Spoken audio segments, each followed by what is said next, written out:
നമ്മുടെ മുൻപിൽ വന്ന പ്രശ്നം എങ്ങനെ പരിഹരിക്കാം? മുഖ്യമന്ത്രിയെ സമരസമിതിക്ക് വേണ്ടി ബിഷപ്പ് ഉൾപ്പെടെയുള്ള ആളുകൾ കണ്ട സന്ദർഭത്തിൽ അദ്ദേഹം അസന്നിഗ്ധമായി പറഞ്ഞു, അവിടെ താമസിച്ചു കൊണ്ടിരിക്കുന്ന ഒരാളെയും ഇറക്കി വിടുന്ന നിലപാട് ഉണ്ടാകില്ല. എന്നാൽ നിയമപരമായി നിങ്ങളുടെ അവകാശം എങ്ങനെ സംരക്ഷിക്കാൻ കഴിയും? അത് ഗൗരവമായി തന്നെ പരിശോധിച്ച് തീരുമാനമെടുക്കേണ്ടതാണ്. ഉന്നതതല യോഗം ചേർന്ന് ഉചിതമായ തീരുമാനമെടുക്കും. ഇത് മുഖ്യമന്ത്രി അവർക്ക് നൽകിയ വാക്കാണ്. യഥാർത്ഥത്തിൽ ഇന്നലെ ക്രിസ്മസ് സമരം പ്രതിപക്ഷം ആകെ അവിടെ ഇത് മുഴുവൻ കുഴപ്പമുണ്ടാക്കിയ ആളുകൾ, ഇതെല്ലാം ചെയ്ത ആളുകൾ ശരിക്കും ഈ യൂദാസിനൊക്കെ ശരിക്കും ക്രിസ്മസിന് വിളിക്കൂ? സാധാരണഗതി വിളിക്കാൻ പാടില്ലാത്തതല്ലേ. ഇത് മുഴുവൻ ചെയ്ത ആളുകൾ അവിടെ ഇതിൻ്റെയൊക്കെ ആളുകളായിട്ട് നിൽക്കുകയാണ്. എന്നിട്ട് അവിടെ പോയി പറയുന്ന കാര്യങ്ങൾ പ്രശ്നം പരിഹരിക്കാൻ ശ്രമിച്ച ഗവൺമെന്റിനെതിരാണ്. ഈ ഗവൺമെന്റ് ആകെ കുഴപ്പമുണ്ടാക്കി. ഞാൻ എല്ലാ വശങ്ങളിലേക്കും കൊണ്ട് കുറെ വിസ്തരിച്ചിട്ടുണ്ടാവുമല്ലോ. ഈ ഗവൺമെന്റ് ചെയ്ത കുഴപ്പം എന്താ? അല്ലെങ്കിൽ LDF ഗവൺമെന്റുകൾ ചെയ്തിട്ടുള്ള കുഴപ്പം എന്താ? ആദ്യം അവർ പറഞ്ഞു ഒരു കുഴപ്പമുണ്ടായില്ല. VS മുഖ്യമന്ത്രി ആയിരിക്കുന്ന ഘട്ടത്തിൽ ഒരു കമ്മീഷൻ നിയമിച്ചു. ആ കമ്മീഷൻ പറഞ്ഞു ഇത് വഖഫ് ഭൂമിയാണ്. അന്നത്തെ പത്രക്കട്ടിങ്ങൊക്കെ ഉണ്ട് എൻ്റെ അടുത്ത്. ഞാനിപ്പോൾ സമയം കുറവുള്ളോട് എല്ലാം എടുക്കുന്നില്ല.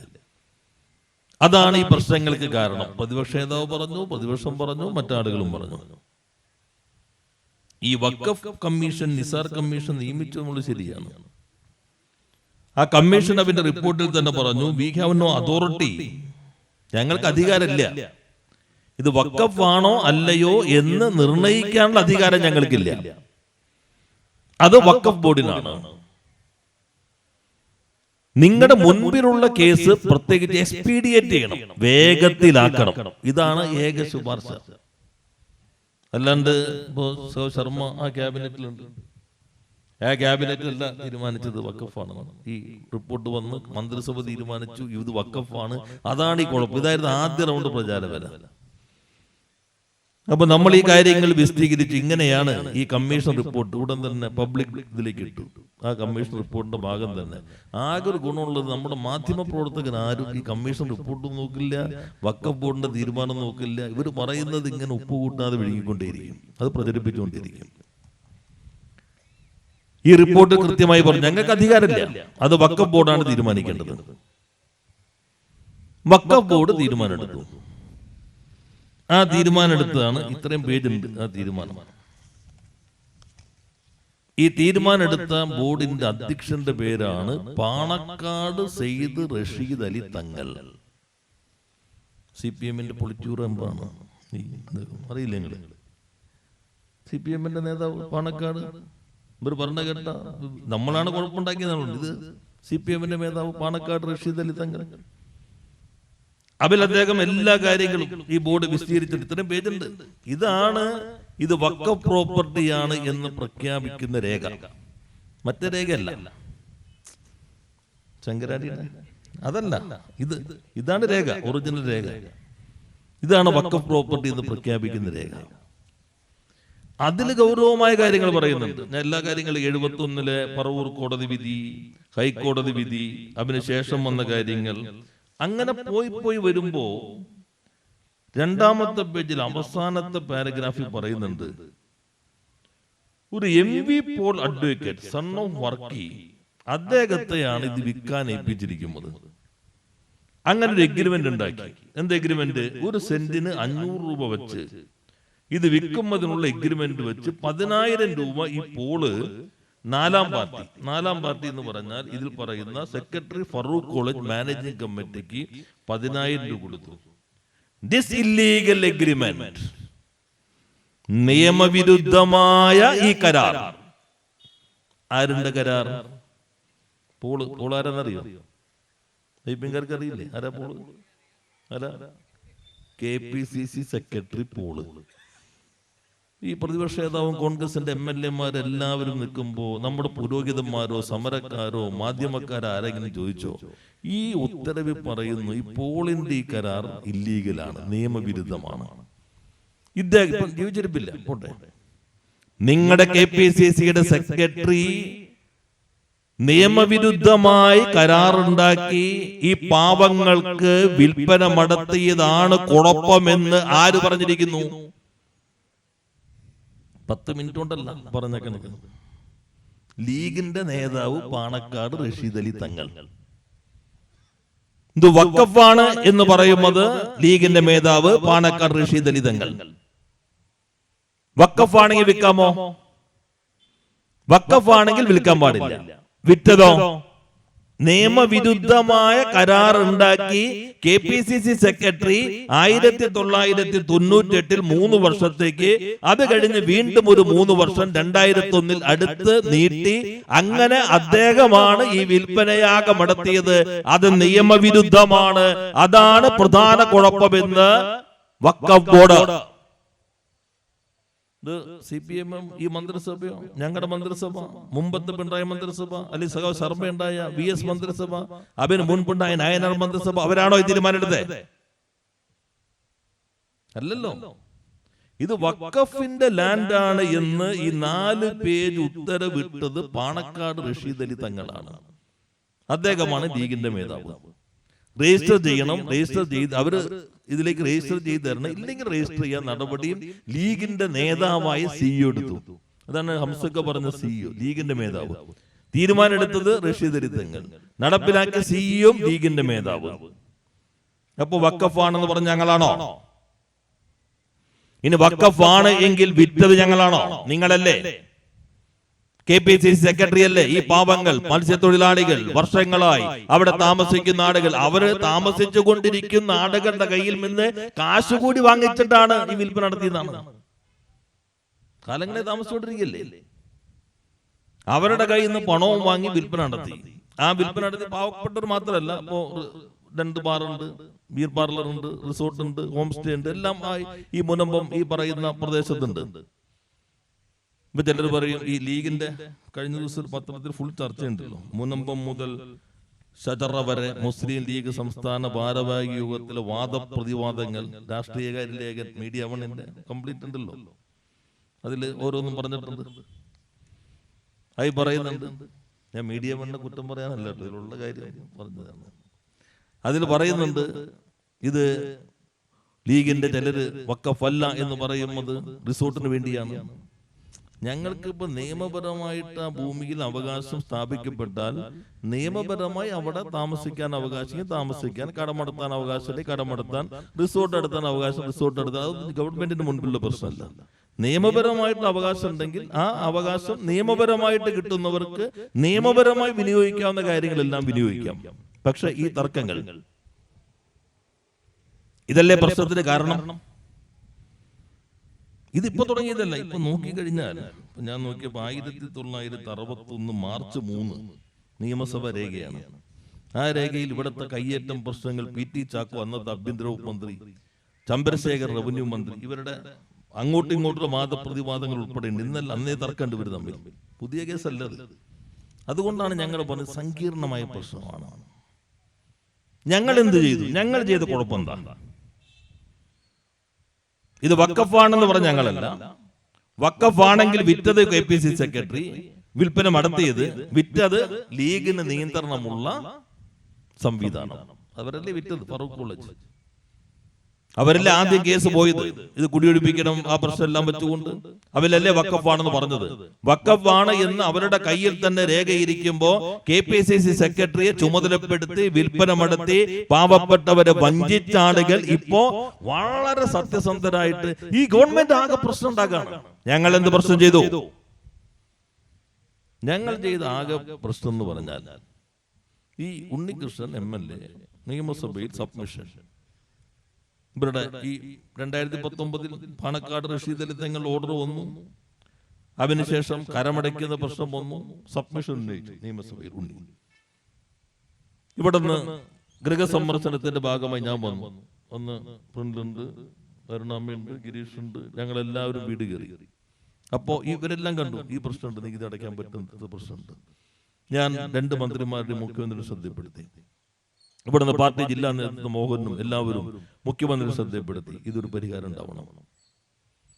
അങ്ങനെ റവന്യൂ വകുപ്പ് മന്ത്രി വഖഫ് മന്ത്രിയും ചേർന്ന് ഒരു യോഗം നടത്തിയിട്ട് സുപ്രീം കോടതിയുടെ ഒരു വിധിയുടെ തുമ്പ് പിടിച്ചിട്ട് നമ്മൾ തീരുമാനിച്ചു ഇതൊക്കെയാണെങ്കിലും കരമടയ്ക്കാൻ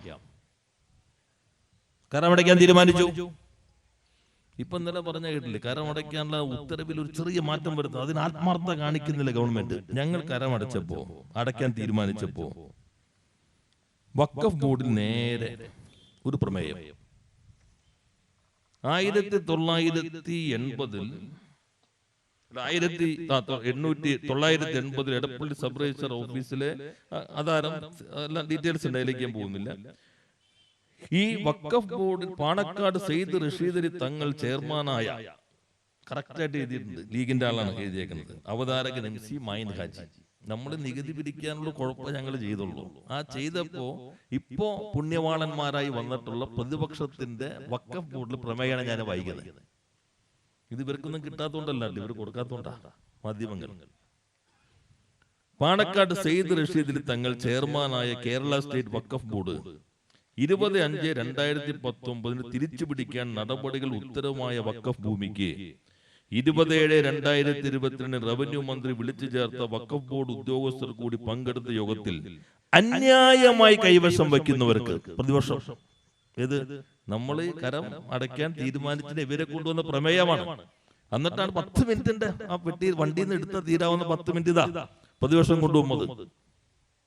അന്യായമായി കൈവശം വയ്ക്കുന്നവർക്ക് മുഖ്യമന്ത്രിയുടെ നിർദ്ദേശത്തിൽ, മുഖ്യമന്ത്രിയുടെ ഉത്തരവാദിത്വം തന്നെയാണ് ഈ കരടയ്ക്കണം എന്നുള്ള മുഖ്യമന്ത്രിയുടെ ഉത്തരവാദിത്വം തന്നെയാണ്. അത് സത്യസന്ധമായി പറഞ്ഞിട്ട് മുഖ്യമന്ത്രിയുടെ നിർദ്ദേശത്തിൽ നികുതി വയ്ക്കുന്നതിന് അനുമതി നൽകി ഉത്തരവായതായി അറിയുന്നു. പിന്നെ വിധികൾ ഈ 2009 കേരള ഗവൺമെന്റ് അംഗീകരിച്ച റിപ്പോർട്ട്, പറവൂർ സബ് കോടതിയുടെ 67 വിധി, ഹൈക്കോടതിയിലെ 600/71 വിധി പ്രകാരം വഖഫ് ഭൂമിയാണെന്ന് കണ്ടെത്തിയ വസ്തുവിലാണ്. ഈ സത്യസന്ധർ, ഇന്നലത്തെ ക്രിസ്മസ് ആഘോഷത്തിൽ സമരസമിതിയോടൊപ്പം ചേർന്നിരുന്നവർ, വരാപ്പുഴ അതിരൂപതയിൽ വന്നിട്ട് ഐക്യത്തിന് നിന്നവർ, ചക്കാലക്കൽ ബിഷപ്പിന്റെ അടുത്ത് കേക്കുമായി ചെന്ന ആളുകൾ, അവര് പറഞ്ഞിരിക്കുന്ന ഭാഷയാണ് ഞാൻ വായിക്കുന്നത്. വഖഫ് ഭൂമി എന്ന് കണ്ടെത്തിയ വസ്തുവിലാണ് അന്യായമായി കൈവശം വയ്ക്കുന്ന വ്യക്തികൾക്കും റിസോർട്ടുകൾക്കും നികുതി വയ്ക്കാൻ അനുമതി നൽകുക വഴി വമ്പിച്ച വഖഫ് അട്ടിമറിക്ക് കൂട്ടുനിന്നിട്ടുള്ളത്. ആര്? CPM കൊണ്ടുവന്ന പ്രമേയം ആണോ? മുഖ്യമന്ത്രി നൽകിയ ഉത്തരവിനെതിരെ അവതാരകൻ AC മായിൻ ഹാജി, അടുത്ത ആള് PV സൈനുദ്ദീൻ, 2 UDFന്റെ വഖഫ് ബോർഡിൽ അംഗങ്ങൾ, അവര് കൊണ്ടുവന്ന പ്രമേയം. ഏത് ഇപ്പോഴോ, പണ്ടല്ല. ഏത് ആ രേഖ നോക്കി ഈ രേഖ നോക്കി ഇത് വഖഫ് അല്ല എന്ന് എനിക്ക് 10 മിനിറ്റ് അല്ലെങ്കിൽ മറ്റേ വക്കീൽ പറയണ്ടല്ലോ ഇത് വഖഫ് അല്ല എന്ന്. ഞങ്ങൾ ലീഗിനകത്ത് തർക്കമില്ലല്ലോ, ഞങ്ങൾക്ക് തർക്കമില്ലല്ലോ, പിന്നെ ആർക്കാ തർക്കം? ഈ ഗവൺമെന്റ് അല്ലേ കുഴപ്പമുണ്ടാക്കണത്. ലീഗിനെമ്പ് തർക്കം ഇല്ലേ, പ്രതിപക്ഷത്തിനെമ്പ് തർക്കം, ഞങ്ങൾ ഇതിനൊപ്പല്ലേ. ഇതാണ് നിങ്ങൾ കൊണ്ടുവന്ന പ്രമേയം. അതിൽ പറയാണ് വഖഫ് അട്ടിമറിക്ക് കൂട്ട് മതപരമായ ആശയങ്ങൾക്ക് വിട്ടുവന്നതും Farook college secretary KC Hasankutty നികുതി വച്ചതുമായ ഭൂമി കേരള സ്റ്റേറ്റ് വഖഫ് ബോർഡിൽ രജിസ്റ്റർ ചെയ്തിരിക്കെ പ്രസ്തുത ഭൂമിക്ക് അന്യർക്ക്, ആരന്യര്? പോയി കേക്കൊക്കെ മുറിച്ചില്ലേ? ആ പാവങ്ങളുടെ കൂടെ നിന്നില്ലേ? ആ പാവങ്ങളെ UDF വിശേഷിപ്പിച്ചിരിക്കുന്ന വാക്കെന്താ? അന്യർ. എന്നിട്ട് അവരാണ് അവിടെ പോയിട്ട് കെട്ടിപ്പിടിച്ച് ആഘോഷിച്ചിട്ട് ഞങ്ങളൊക്കെ കുഴപ്പം. ഏത് കരമടയ്ക്കാൻ ഉത്തരവിട്ട ഈ ഗവൺമെന്റ്, അതിന് ഉത്തരവിട്ട മുഖ്യമന്ത്രി, ഇവരൊക്കെ കുഴപ്പം. ഈ അന്യർ, അട്ടിമറി നടത്തുന്നു എന്ന് പറയുന്നവർ, അവരാണ് ഇപ്പോ വിശുദ്ധർ, ക്രിസ്മസിന്റെ പ്രധാന ആളുകൾ. നോക്കൂ അടുത്തത്. അന്യർക്ക് നികുതി വയ്ക്കുവാൻ അനുമതി നൽകുന്നത് വഖഫ് നിയമങ്ങൾക്ക് വിരുദ്ധവും വഖഫ് ബോർഡിന് ചീത്തപ്പേരുണ്ടാക്കാൻ കാരണമാക്കുന്നതാണ്. പ്രസ്തുത നടപടി നികുതി അടയ്ക്കുക വഴി കേസുകളിൽ അന്യർ കൈവശം വയ്ക്കുന്നവരെ സഹായിക്കാൻ ബോർഡിലെ ചിലർ താല്പര്യപ്പെടുന്നതായി ഞങ്ങൾ സംശയിക്കുകയാണ്. പ്രസ്തുത തീരുമാനം അടിയന്തരമായി റദ്ദ് ചെയ്യാൻ സർക്കാരിനോട് ആവശ്യപ്പെടണം. ഇതാ പ്രമേയം, UDF കൊണ്ടുവന്ന പ്രമേയം.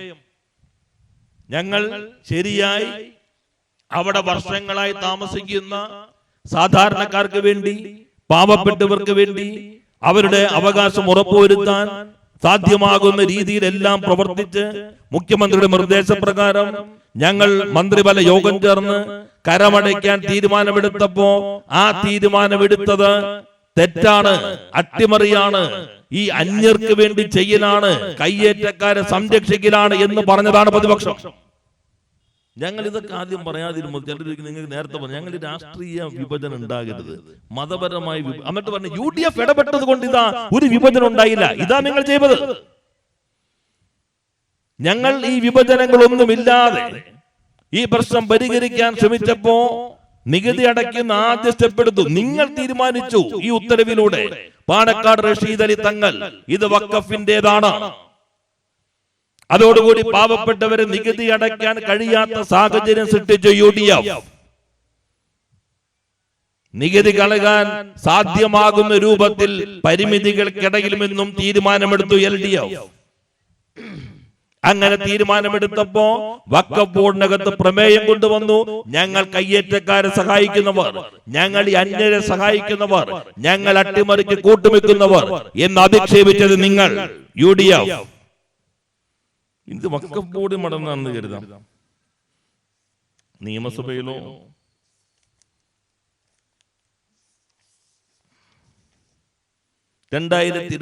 ഡിസംബർ 12 UDFന്റെ സബ്മിഷൻ 1950 മതപരവും വിദ്യാഭ്യാസപരവുമായ ആവശ്യങ്ങൾക്കായി എറണാകുളം ജില്ലയിലെ കുഴുപ്പള്ളി പള്ളിപ്പുറം എന്നീ വില്ലേജുകൾ സ്ഥിതി ചെയ്യുമ്പോൾ 404.76 ഏക്കർ സ്ഥലം കോഴിക്കോട് ഫറൂഖ് കോളേജിന് വേണ്ടി മുഹമ്മദ് സാദിഖ് സെക്ട് വഖഫ് ചെയ്തിട്ടുള്ളതാണ്. അപ്പോഴാണ് ഇവിടെ പറഞ്ഞത് ഇത് വഖഫ് അല്ലല്ലോ. ഞങ്ങൾ വഖഫ് ആണോ അല്ലയോ എന്ന് ഞങ്ങൾക്ക് തീരുമാനിക്കുന്നില്ല, ഞങ്ങൾക്ക് അധികാരമില്ല. വഖഫ് ആണെങ്കിലും വഖഫ് അല്ലെങ്കിലും അവിടെ വർഷങ്ങളായി താമസിക്കുന്ന പാവപ്പെട്ടവരുടെ ഒപ്പം ഞങ്ങൾ നിൽക്കുന്നു. അതാണ് ഞങ്ങളുടെ നിലപാട്. വഖഫ് ആണെങ്കിലും അവരെ സംരക്ഷിക്കണം, വഖഫ് അല്ലെങ്കിലും അവരെ സംരക്ഷിക്കണം. അതാ സർക്കാരിന്റെ കാഴ്ചപ്പാട്. അപ്പൊ നിങ്ങൾ പറയുന്നത് വഖഫ് അല്ല, ഇത് 10 മിനിറ്റ് കൊണ്ട് തെളിയിക്കാൻ അതുപോലും വേണ്ട, വഖഫ് അല്ല തെളിയിക്കാൻ. മറ്റേ നിയമസഭയിൽ ഇത് വഖഫ് ചെയ്തിട്ടുള്ളതാണ്.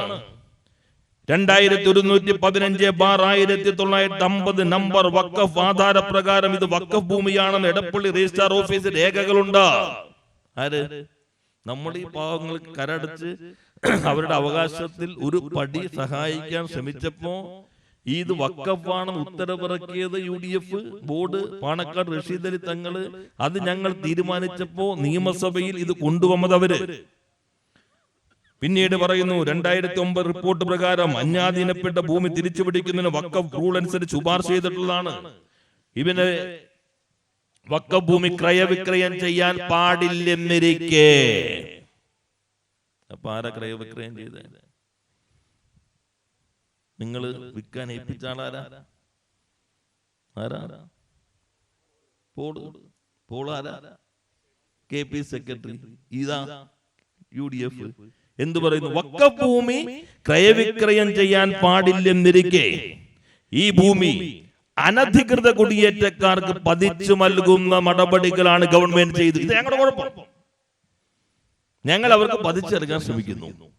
എന്നിട്ട് ഇവിടെ വന്നിട്ടോ ഈ ഗവൺമെന്റ് ഇതിനാ കുഴപ്പം, ഞങ്ങൾ ഇതാ നിങ്ങൾക്കൊപ്പം. ഒരു കേക്ക് മുറിക്കുമ്പോൾ ഞങ്ങൾ ഉപവാസിക്കണോ? ഞങ്ങൾ തയ്യാർ. ഞങ്ങൾ ഇതാ എല്ലാ MLA മാരും വന്നിരിക്കുന്നു, ക്രിസ്മസ് നിങ്ങളോടൊപ്പം തന്നെ. എന്തിനാ? കുഴിയിലേക്ക് കൊണ്ടുപോകാൻ. ഇതല്ലേ നിങ്ങൾ നിയമസഭയിൽ നടത്തിയത്? UDFന്റെ സബ്മിഷൻ. എല്ലാ കാര്യം വിളിക്കുന്നില്ല. ഇത് വഖഫ് ഭൂമിയാണെങ്കിലും ആയതിനാൽ മുത്തവല്ലിക്കാണ് നികുതി നൽകാൻ ഉത്തരവാദിത്തമുള്ളത്. ഈ ഭൂമിയിൽ മുത്തവല്ലിയിൽ നിന്ന് ആധാരപ്രകാരം, മുത്തവല്ലി എന്ന് പറഞ്ഞ ട്രസ്റ്റി, വഖഫ് നിയമം മുത്തവല്ലിയാണ്, ആധാരപ്രകാരം നികുതി സ്വീകരിച്ച രേഖയുണ്ട്. എന്നാൽ 27/2022 ബഹുമാനപ്പെട്ട റവന്യൂ വകുപ്പ് മന്ത്രി അധ്യക്ഷതയിൽ ചേർന്ന യോഗത്തിൽ മിനിറ്റ്സ് പ്രകാരം ബഹുമാനപ്പെട്ട മുഖ്യമന്ത്രി നിർദ്ദേശപ്രകാരം കയ്യേറ്റക്കാർക്ക് നികുതി അടയ്ക്കാൻ അനുവാദം നൽകിയിരിക്കുന്നു UDF. ഇത്ര മാത്രം കാപഢ്യം പാടുണ്ടോ? ഇപ്പൊ ഞങ്ങൾ ഇത് ഇന്ന് യോഗം ചേരാൻ തീരുമാനിച്ച ഈ കാപഢ്യം ഇവരാരും തുറന്നു കാണിക്കുന്നില്ല. രേഖയൊക്കെ മാധ്യമങ്ങളുടെ നമ്മുടെ ബ്രാഞ്ച് സെക്രട്ടറിയുടെ അയൽവക്കത്ത് താമസിക്കുന്ന ആളുടെ ഡ്രൈവറാണ് ഈ ഭൂമി വിൽക്കാനുള്ള കാര്യമായിരുന്നു. എത്ര ന്യൂസ് അവറിൽ എത്ര ദിവസം ചർച്ച നടന്നതന്നെ. ആലോചിച്ച് നോക്കി. ബ്രാഞ്ച് സെക്രട്ടറി അയൽപക്കത്താണ് ഡ്രൈവറെ ഇത് വിൽക്കാൻ ഏൽപ്പിച്ചിരുന്നെങ്കിൽ CPM ഇരട്ടത്താപ്പ്. ഈ ഇരട്ടത്താപ്പല്ലേ ഇതിന് മലയാളത്തിൽ ഇരട്ടത്താപ്പല്ലേ? ഒരു വശത്ത് നിങ്ങൾ അല്ല UDF ആണല്ലോ, X ആണെങ്കിലും Y ആണെങ്കിലും UDF ആണല്ലോ. ഇവിടെ ഒരു വശത്ത് നിങ്ങൾ ഇത് കയ്യേറ്റക്കാരാണ്, അന്യരാണ്, അട്ടിമറി നടത്തുന്നവരാണ് എന്ന് പറഞ്ഞ് നിയമസഭയിൽ സബ്മിഷൻ കൊണ്ടുവരാം. നിങ്ങൾ UDF വഖഫ് ബോർഡിനകത്ത് പ്രമേയം കൊണ്ടുവരാം. എന്നിട്ട് ഇവിടെ വന്നിട്ട് നേരെ അതിനൊപ്പം ഇത് ഇരട്ടത്താപ്പല്ലേ? നമ്മളായിരുന്നെങ്കിലോ ഞാൻ പറഞ്ഞില്ലേ ബ്രാഞ്ച് സെക്രട്ടറി, ഇത് KPC സെക്രട്ടറി പോട്ട് ബ്രാഞ്ച് സെക്രട്ടറി അയൽപക്കത്തുള്ള ആളുടെ ഡ്രൈവർ ആയാൽ മതി. ഇത് ബ്രാഞ്ച് സെക്രട്ടറി അറിഞ്ഞപ്പോൾ MLA അറിയാൻ വഴിയില്ലേ? MLA അറിയണമെങ്കിൽ ജില്ലാ സെക്രട്ടറി അറിഞ്ഞെങ്കിൽ ജില്ലയുടെ ചാർജുള്ള മന്ത്രിക്കാനുള്ള ബന്ധമെന്തായിരിക്കും? മുഖ്യമന്ത്രി അറിയാതെ ഈ പ്രവർത്തനം നടക്കുമോ? എന്തെല്ലാം ചോദ്യങ്ങളായിരിക്കും? എത്ര ദിവസമായിരിക്കും ചർച്ച? ഇതെന്തുകൊണ്ട് പുറത്തു വരുന്നില്ല? ഇതാണ് ഇരട്ടത്താപ്പ്. ഇതുപോലെ നിലപാട് സ്വീകരിക്കാമോ?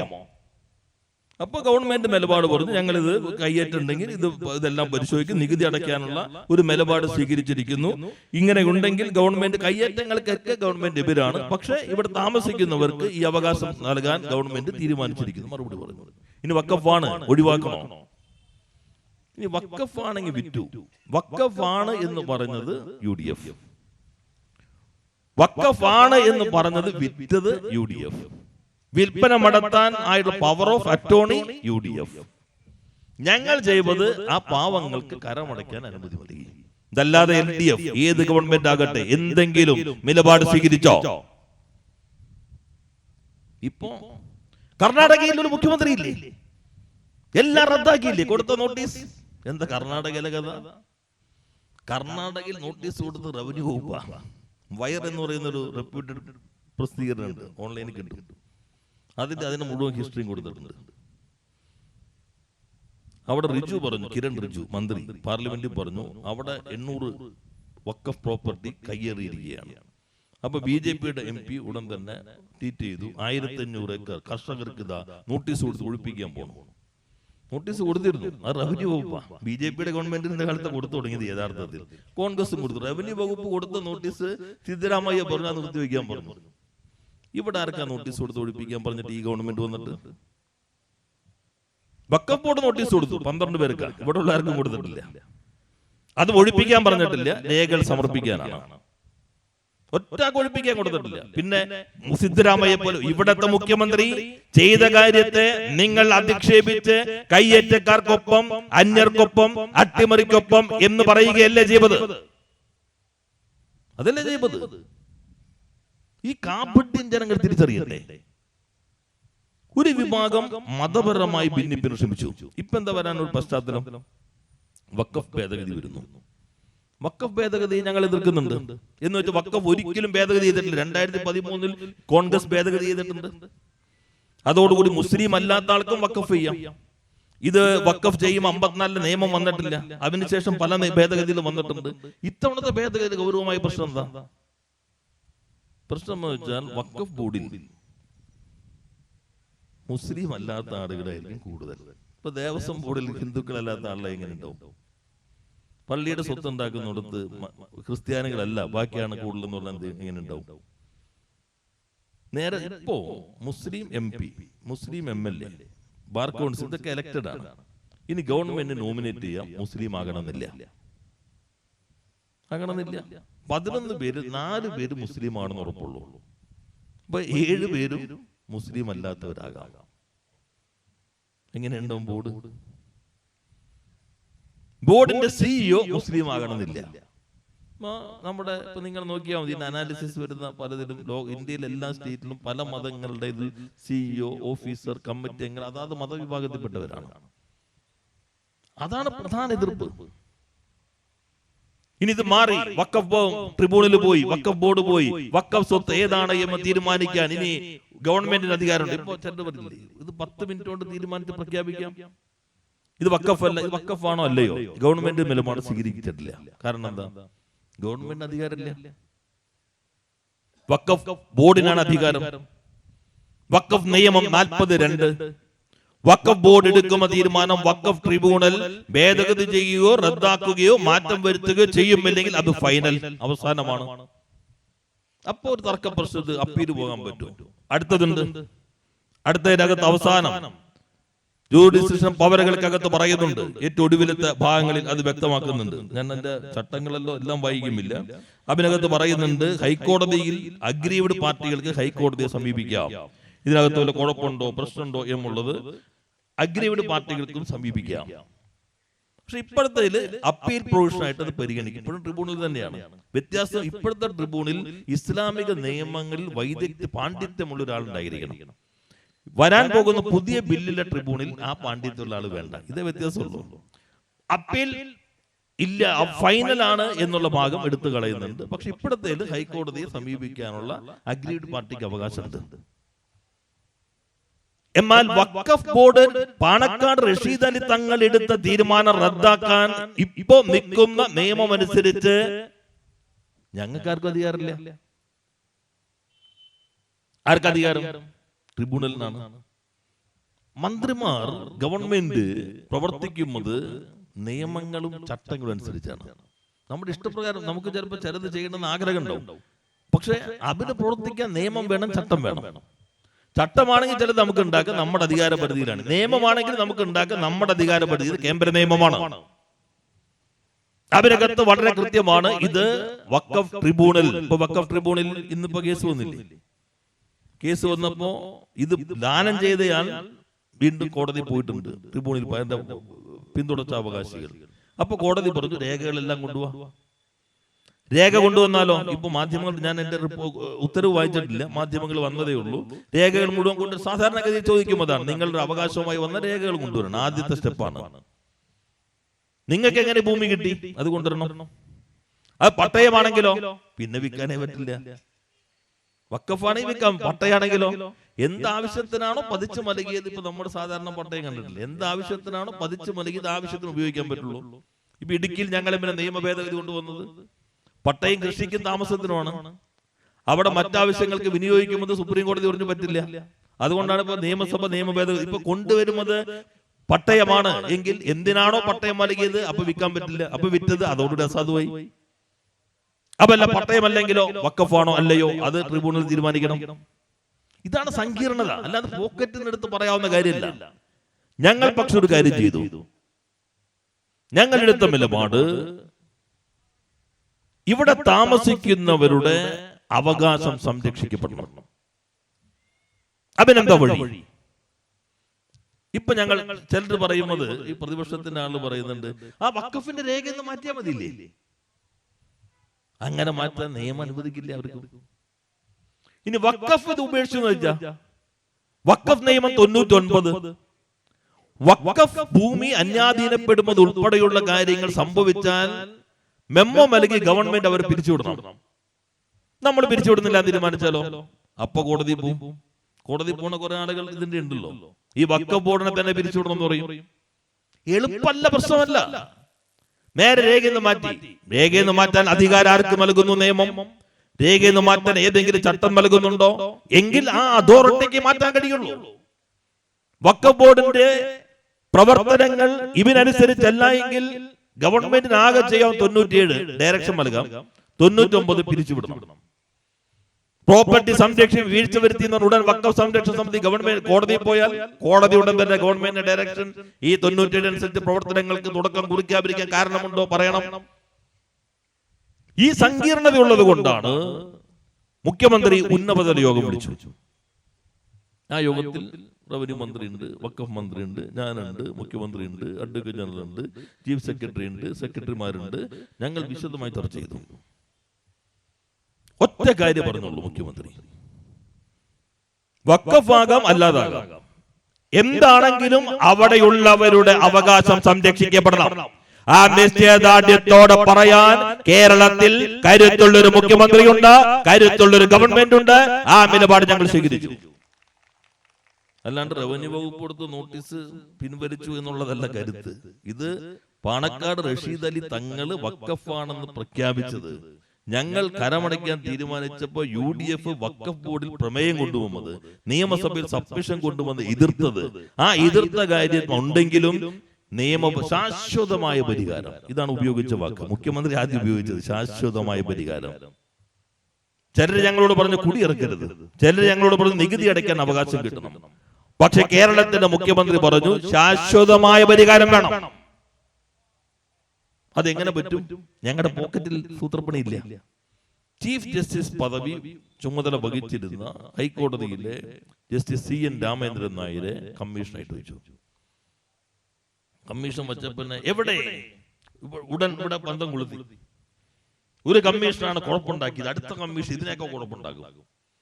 ആദ്യത്തെ കമ്മീഷൻ ഉണ്ടാക്കിയത് വഖഫ്, ഇതിനെ കുറിച്ച് മാത്രമല്ല കേരളത്തിലാകെയാണ്. പക്ഷെ അവര് പറഞ്ഞത് വഖഫ് ബോർഡാണ് തീരുമാനിക്കേണ്ടത്, അവരല്ല തീരുമാനിച്ചത്. പക്ഷെ ടേംസ് ഓഫ് റെഫറൻസ് പന്തം കൊളുത്തി കഴിഞ്ഞാൽ അടുത്തത് ഉത്തരവിറങ്ങിയില്ലല്ലോ.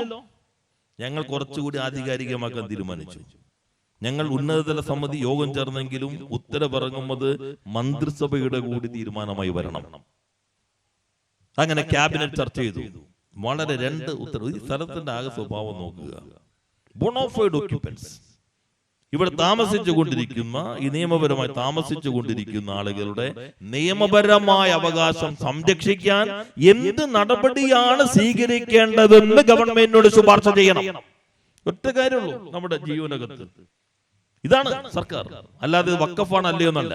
വഖഫാകാം, വഖഫല്ലാതാകാം. നാളെ ഞങ്ങൾ ഒരു തീരുമാനം എടുത്തു, നേരെ വഖഫ് ട്രിബ്യൂണൽ പറയുന്നു ഇത് വഖഫാണ്, നേരെ ഹൈക്കോടതി പറയുന്നു ഇത് വഖഫാണ്. അപ്പൊ ആ തീരുമാനം പോയോ? ഇത് വഖഫല്ല എന്ന് ട്രിബ്യൂണൽ പറയുന്നു. അപ്പൊ വേറൊരു അവസരം വന്നു. വഖഫാകാം, വഖഫല്ലാതാകാം. വഖഫായാലും വഖഫല്ലാതായാലും ഇടതുപക്ഷ ജനാധിപത്യ മുന്നണിയുടെ ഒറ്റ സമീപനമേ ഉള്ളൂ. അവിടെ താമസിച്ചു കൊണ്ടിരിക്കുന്ന 600-ലധികം വരുന്ന കുടുംബങ്ങളുടെ നിയമപരമായ അവകാശം സംരക്ഷിക്കാൻ എന്താണോ സാധ്യമാകുന്നതെന്ന് ഈ കമ്മീഷൻ ശുപാർശ ചെയ്യുന്നു. അത് ഞങ്ങൾ ഉറപ്പുവരുത്തും. അതാണ് ഞങ്ങളുടെ ഉറപ്പ്. പക്ഷെ ഇത് ഇന്ന് കൂടിയിട്ട് നാളെ തീരണം എന്ന് പറഞ്ഞിട്ട് പറ്റില്ല. അപ്പോ ഇന്നലെ ബിഷപ്പും സമരസമിതിക്കാരും പോയല്ലോ. ഈ നികുതി അടയ്ക്കുന്നതിൽ അവരുടെ നിവേദനമുണ്ട്. കരമടയ്ക്കുന്നതിൽ ചെയർമാനില്ലേ സമരസമിതിയുടെ, ബെന്നിയും ചെയർമാനും അവര് നിവേദനം നൽകി. സെബാസ്റ്റ്യൻ ആ നിവേദനം ചർച്ച ചെയ്തിട്ടുണ്ടെന്ന്. MLA യുടെ സബ്മിഷൻ ഉണ്ട്, ഇവിടുത്തെ ഇടതുപക്ഷ പ്രസ്ഥാനത്തിൻ്റെതുണ്ട്. എല്ലാം ചർച്ച ചെയ്തിട്ടാണ് നമ്മളെ തീരുമാനമെടുത്തത്. ഇപ്പൊ അവര് കഴിഞ്ഞ ദിവസം വന്ന് കണ്ടു, ഞാനുമായി സംസാരിച്ചിരുന്നു. ഈ യോഗത്തിന് ശേഷം മുഖ്യമന്ത്രി പറഞ്ഞു ഉടൻ തന്നെ നിങ്ങളൊരു പത്രക്കാരുടെ ഈ കാര്യം പറയണം. അപ്പൊ ഞാൻ പറഞ്ഞു, ഞങ്ങൾ പറഞ്ഞു CM വേറെ യോഗമുണ്ട്. ഫിനാൻസ് കമ്മീഷൻ വരുന്നതിന്റെ ഭാഗമായി മുന്നോടിയായി സർവകക്ഷി യോഗം, അത് വളരെ പ്രധാനപ്പെട്ടതാണ്. നമ്മുടെ കിട്ടേണ്ട കാശൊന്നും കിട്ടുന്നില്ല. അപ്പൊ അവർ വരുമ്പോ ഒന്നിച്ചുമെന്ന് കാര്യം പറയണല്ലോ. സർവകക്ഷി യോഗം ഉണ്ട്. അപ്പൊ CM പറഞ്ഞു എന്നെ കാക്കണ്ട, നിങ്ങൾ 3 പേര് കൂടി നടത്തണം. ഇന്ന് തന്നെ നടത്താനല്ലത്, അല്ലെങ്കിൽ നമ്മൾ പറയണേലും ഇതാ തീരുമാനിച്ചു അതാ തീരുമാനിച്ചതുകൊണ്ട് അപ്പം തന്നെ പല കഷ്ടങ്ങളായിട്ട് വരാൻ തുടങ്ങും. അപ്പം തന്നെ ഞങ്ങൾ പത്രസമ്മേളനം, ഞാൻ ഇത് തന്നെ ആദ്യം പറഞ്ഞു. ചെല്ലു പറഞ്ഞു അവിടെ പ്രകടനം. ഞാൻ പറഞ്ഞു പ്രകടനം തുടങ്ങിയിട്ടുണ്ടെങ്കിൽ ഞങ്ങൾ പറയാൻ പോകണല്ലേ ഉള്ളൂ. അതിനു മുമ്പ് നിങ്ങൾ എന്തെങ്കിലുമൊക്കെ കൊടുത്തിട്ടുണ്ടെങ്കിൽ അതിനനുസരിച്ച് ചിലപ്പോൾ അവർ തെറ്റിദ്ധരിച്ചിട്ടുണ്ടാവും. പക്ഷെ ഈ ടേംസ് ഓഫ് റെഫറൻസ് വരുന്നതിന് മുമ്പ് അവരുമായി ചർച്ച ചെയ്യും. അത് ഞാൻ ആ മീറ്റിംഗിൽ തന്നെ പറഞ്ഞു. മുഖ്യമന്ത്രി പറഞ്ഞു അവരെല്ലാവരും ഇങ്ങോട്ട് വിളിച്ചു വരുത്താൻ ബുദ്ധിമുട്ടായിരിക്കും. മുഖ്യമന്ത്രിക്കാണെങ്കിൽ പിറ്റേ ദിവസം തന്നെ ഇങ്ങോട്ട് വരും ബുദ്ധിമുട്ടായിരിക്കും. തൊട്ടടുത്ത ദിവസം നേരെ നമ്മൾ ചിലർ പറഞ്ഞു ചർച്ച വൈകിയല്ലോ. ഈ പ്രശ്നം സമരം പല ദുരുപയോഗപ്പെടുത്താൻ പെരുമാറ്റച്ചട്ടത്തിൽ കൃത്യമായി പറഞ്ഞു. മതത്തെ അടിസ്ഥാനപ്പെടുത്തിയ കാര്യം മണ്ഡലത്തിൽ മാത്രമല്ല സ്റ്റേറ്റിലാകെ ഒരു തീരുമാനം എടുക്കാൻ പാടില്ല. ഇത് മതം വഖഫ് എന്ന് പറഞ്ഞാൽ ദൈവത്തിന് കൊടുക്കുന്നതാണല്ലോ, അതിന് നടത്തിപ്പാണല്ലോ മുത്തവല്ലിക്കുള്ളത്. അത് ഞങ്ങൾ തെരഞ്ഞെടുപ്പ് കമ്മീഷൻ ഉൾപ്പെടെ നിയമോപദേശം പേടി. അപ്പൊ ഇപ്പൊ വിളിക്കാൻ പറ്റില്ല, ഇലക്ഷൻ കഴിയട്ടെ. ഇലക്ഷൻ കഴിഞ്ഞ തൊട്ടടുത്ത ദിവസം ഇവർ വന്നു. മുഖ്യമന്ത്രി പറഞ്ഞു അടുത്ത ദിവസം തന്നെ വിളിക്കാം. ആദ്യം തീരുമാനിച്ചപ്പോ ഇലക്ഷൻ മാറിപ്പോയി, തൊട്ടടുത്ത ദിവസം വിളിച്ചു. അതിനുശേഷം ഓൺലൈൻ യോഗം ചേർന്നു, ഇവരെല്ലാവരും പങ്കെടുത്തു. MLA KN ഉണ്ണികൃഷ്ണന്റെ നിർദ്ദേശം വെച്ച് ഇത്രയും നിങ്ങൾ എല്ലാവരും ഇതിന് പിന്തുണച്ചിരിക്കുകയാണല്ലോ, അപ്പൊ നിങ്ങൾ സമരം അവസാനിപ്പിക്കുമ്പോഴല്ലേ ഉചിതം. മുഖ്യമന്ത്രി ഒരു കാര്യം പറഞ്ഞു, അത് ഞാൻ പറയുന്നില്ല, MLA അഭിപ്രായം പറഞ്ഞിട്ടുണ്ട്, നിങ്ങൾ തീരുമാനിച്ചോ, നിങ്ങളാണല്ലോ സമരം തുടങ്ങിയത്. ഞങ്ങൾ ഏതാണെങ്കിലും ഞങ്ങളുടെ നിലപാട് ഇതാണ്, ഒരാളെയും ഇറക്കി വിടില്ല. നിങ്ങൾക്ക് നിയമപരമായിട്ടുള്ള അവകാശം ഉറപ്പുവരുത്താൻ സാധ്യമാകുന്നതെല്ലാം സർക്കാർ ചെയ്യും. ഞങ്ങൾ ചെയ്യുന്നതിന് നിയമപരമായി പിൻബലം ഉണ്ടാവണം. ഞങ്ങളൊരു പ്രഖ്യാപനം നടത്തി, ഇതാ നിങ്ങൾ ഇത് വഖഫല്ല, നേരെ എന്റെ കയ്യിലെല്ലാം രേഖയുണ്ട് എന്ന് പറഞ്ഞ് ഞാൻ നേരെ പ്രഖ്യാപിച്ചു. പിറ്റേ ദിവസം ഈ പാവങ്ങളെല്ലാം ആഹ്ലാദ പ്രകടനം നടത്തി സന്തോഷത്തിൽ പോയി. പിറ്റേ ദിവസം നേരെ കോടതിയിൽ നിന്ന് കേസ് വന്ന് കുടിയിറക്കാൻ പറഞ്ഞാലോ സന്തോഷത്തോടെ നിൽക്കും. മുഖ്യമന്ത്രി പറഞ്ഞു നിയമപരമായി പരിരക്ഷ വേണം. ഈ കമ്മീഷൻ റിപ്പോർട്ട്, സാധാരണ കമ്മീഷന്റെ റിപ്പോർട്ട് ഇറങ്ങി കമ്മീഷൻ ഓഫീസ് കണ്ടെത്തി പ്രവർത്തനം തുടങ്ങുമ്പോൾ തന്നെ 3-4 മാസം എടുക്കും. ജുഡീഷ്യൽ കമ്മീഷൻ നമ്മൾ കാണാറുള്ളതല്ലേ. ഇതാ ഉത്തരവിൽ തന്നെ ഞങ്ങൾ കളക്ടറെ ചുമതലപ്പെടുത്തി, അപ്പൊ തന്നെ പ്രവർത്തനം തുടങ്ങി. പിന്നലെ സമരസമിതിക്കാർ പോയി അദ്ദേഹം പറഞ്ഞല്ലോ ഫെബ്രുവരിയിൽ തന്നെ റിപ്പോർട്ട് കൊടുക്കും. ഇനി അവര് ഫെബ്രുവരി വരെ നിരാകാരം എടുക്കണിരുന്നോണ്ട് നമുക്ക് കുഴപ്പമില്ല. കാരണം ഗവൺമെന്റിന് തീരുമാനം എടുക്കണമെങ്കിൽ ഈ റിപ്പോർട്ട് വരണം. ആ റിപ്പോർട്ട് വരും, അതുവരെ അവർ സമരം ചെയ്യുമ്പോൾ നമുക്ക് എന്താ കുഴപ്പമുള്ളത്? പലരും രാഷ്ട്രീയ താല്പര്യം വെച്ച് വരുമ്പോ ഈ കടലാസൊക്കെ എടുത്ത് ഇടയ്ക്കൊന്ന് ഓർമ്മിപ്പിച്ചോളന്നുള്ളൂ. ഇതൊക്കെ ഇപ്പൊ കുറച്ച് കാര്യം അവരുടെ ഉണ്ടാവും. ചിലർ മതപരമായി ഭിന്നിപ്പിന് ശ്രമിക്കും, ചിലർ രാഷ്ട്രീയ നേട്ടത്തിന് ശ്രമിക്കും. ഗവൺമെന്റിന് വോട്ട് വരുമോ പോകുന്നുള്ളതൊക്കെ രണ്ടാമത്തെ കാര്യം. ഭിന്നിപ്പുകൾ ഉണ്ടാകാൻ പാടില്ല, വൈരത്തിന്റെ രാഷ്ട്രീയം ഉണ്ടാകാൻ പാടില്ല, പാവപ്പെട്ടവരുടെ അവകാശം സംരക്ഷിക്കണം. ഫെബ്രുവരി റിപ്പോർട്ട് വരും. ഞങ്ങൾ പ്രതീക്ഷിക്കുമെന്നതാണ് അദ്ദേഹം ഇപ്പോൾ പറഞ്ഞിരിക്കുന്നത്. റിപ്പോർട്ട് വരും. ആ റിപ്പോർട്ട് വരുമ്പോ എന്താണോ ഈ ഒറ്റ കാര്യമുള്ളൂ, ഇവിടെ താമസിക്കുന്നവർക്ക് നിയമപരമായ പരിരക്ഷ, അത് ഉറപ്പുവരുത്താൻ എന്താണോ ചെയ്യേണ്ടത് കമ്മീഷൻ വയ്ക്കുമ്പോ അത് ചർച്ച ചെയ്ത് ആവശ്യമായ നടപടി സ്വീകരിക്കും. അതിൽ വഖഫ് ബോർഡ് ചെയ്യേണ്ടതാണ്. വഖഫ് ബോർഡ് നമുക്ക് നിർദ്ദേശം നൽകാൻ പറ്റും. അതല്ലാതെ ചെയ്യാവുന്ന കാര്യമുണ്ട്. നമ്മുടെ വഖഫ് ആണെങ്കിലും വഖഫ് അല്ലെങ്കിലും ഇവരെ സംരക്ഷിക്കണം. വഖഫാണോ വഖഫ് അല്ലയോ എന്ന് പറയാൻ എനിക്കോ പ്രതിപക്ഷ നേതാവിനോ ഉപനേതാവിനോ മുഖ്യമന്ത്രിക്കോ ഗവൺമെന്റിനോ അധികാരമില്ല. ആ അധികാരം ആ നിയമത്തിൽ അധികാരപ്പെടുത്തിയ സംവിധാനങ്ങൾക്കാണ്. അവര് ഏത് നിലപാട് സ്വീകരിച്ചാലും ഇവരുടെ സംരക്ഷിക്കണം എന്നുള്ളതാണ് സർക്കാരിന്റെ നിലപാട്. ഇനിയിപ്പോ നേരത്തെ പറഞ്ഞല്ലോ ഇത് പട്ടയാണെങ്കിലോ അപ്പൊ പിന്നെ വിൽക്കാനും പറ്റില്ല, അത് ആദ്യം തന്നെ അസാധുവായി. അപ്പോൾ ഇവരെ സംരക്ഷിക്കണ്ടേ? ഇത് മുഹമ്മദീയ ദാനമാണോ അത് വേറെ പ്രശ്നമായി, വഖഫാണോ അടുത്ത പ്രശ്നമായി. ഏത് വ്യാഖ്യാനം വന്നാലും എങ്ങനെ കഴിയും? അതാണ് ഞങ്ങൾ ഇദ്ദേഹത്തോട് ചോദിച്ചിരിക്കുന്നത്. എന്തെല്ലാം കാര്യങ്ങൾ ഉണ്ടാവും. ശരിക്കും ലീഗ് ഇപ്പോ ഇവിടെ പോയി ലോകത്തിലെ ഏറ്റവും ഉജ്ജ്വലമായിട്ടുള്ള സാമുദായിക ഐക്യത്തിന്റെ ചരിത്ര ഘട്ടം എന്ന് ചിലർ വിശേഷിപ്പിച്ചില്ലേ? ഇതൊക്കെ ചെയ്തിട്ടാ പോയത്. നമ്മൾ ചെയ്തപ്പോ അതിനെതിരെ പ്രമേയം, നമ്മൾ ചെയ്തപ്പോ അതിന് സബ്മിഷൻ. ഇനി പോയിട്ട് എന്ത് ചെയ്യണമായിരുന്നു? ഈ കുറ്റബോധമൊക്കെ ഉണ്ടെങ്കിൽ പിതാവേ, ഇനി വഖഫാണെന്ന് തെളിഞ്ഞാലും എന്ത് ചെയ്യേണ്ടി വന്നാലും ഞങ്ങൾ ഏറ്റെടുക്കുന്നു. അപ്പോ ഒരു അന്തസ്സുണ്ട്. ഇതില് നിങ്ങൾ പറഞ്ഞിരിക്കുന്നതാണ് ഇല്ലീഗൽ. പാണക്കാട് തങ്ങളാ പറഞ്ഞേക്കണേ, ഇദ്ദേഹം അല്ല റഷീദ് അലി തങ്ങൾ. ഇദ്ദേഹമാണല്ലോ ഇപ്പൊ പാണക്കാടിന്റെ കേന്ദ്രം. അപ്പൊ അദ്ദേഹം എന്ത് പറയണം? പാണക്കാട് റഷീദ് അലി തങ്ങൾ പറഞ്ഞിരിക്കുന്നത് വഖഫാണ്, ഇല്ലീഗലാണ് വിൽപ്പന എന്ന് പറഞ്ഞിരിക്കുന്നു. എന്ത് പരിഹാരമാണെങ്കിലും ഞങ്ങൾ ഇതാ ഏറ്റെടുത്തിരിക്കുന്നു, UDF ഏറ്റെടുക്കുന്നു, ലീഗ് ഏറ്റെടുക്കുന്നു എന്ന് പറഞ്ഞാൽ അതിനൊരു വിലയുണ്ട്. ഇതൊക്കെ ഒരു ഷോയല്ലേ? അവിടെ പോകുന്നു, ഇവിടെ പോകുന്നു, എന്നിട്ട് ഇതല്ല ചെയ്തുകൊണ്ടിരിക്കുന്നത്. അതുകൊണ്ട് പ്രിയപ്പെട്ടവരെ, ഈ പ്രശ്നത്തിൽ സർക്കാരിന് ഒറ്റ സമീപനമേ ഉള്ളൂ.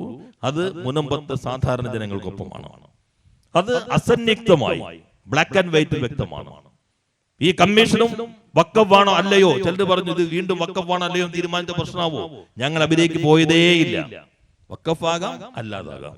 വഖഫാണെങ്കിലും വഖഫ് അല്ലെങ്കിലും ഇവരുടെ നിയമപരമായ അവകാശം, അവിടെ വർഷങ്ങളായി താമസിച്ചു കൊണ്ടിരിക്കുന്നവർ, അവർക്ക് ആവശ്യത്തിന് ഇപ്പോ വായ്പ എടുക്കണം, അല്ലെങ്കിൽ സ്ഥലം വിൽക്കണം, അതിനാവശ്യമായ നിയമപരമായ അവകാശം ഉണ്ടാകണം. അതിന് എന്താണോ ഇന്നത്തെ നിയമ സംവിധാനങ്ങൾക്കകത്ത് നിന്ന് ചെയ്യാൻ കഴിയുന്നതെന്ന് കമ്മീഷന്റെ ശുപാർശ വന്നാൽ ആ ശുപാർശക്കനുസരിച്ചുള്ള നിലപാട് സ്വീകരിക്കും. അത് ഈ നാടിന്റെ പൊതു താല്പര്യത്തിനൊപ്പമായിരിക്കും. അതിനുള്ള സമീപനമാണ് ഇടതുപക്ഷ ജനാധിപത്യ മുന്നണി ഗവൺമെന്റ് സ്വീകരിച്ചിട്ടുള്ളത്. ഇങ്ങനെ തല്ലുപിടിപ്പിച്ച് മതപരമായ വിഭജനത്തിന് സംഘപരിവാർ ശ്രമിക്കുന്നു, രാഷ്ട്രീയമായ നേട്ടത്തിന് ഇതെല്ലാം സൃഷ്ടിച്ച UDF ശ്രമിക്കുന്നു. ആ വഞ്ചനയെ തിരിച്ചറിയാൻ നമുക്ക് കഴിയണം. ഇത് ഈ നാടിന്റെ പൊതുവികാരമാണ്.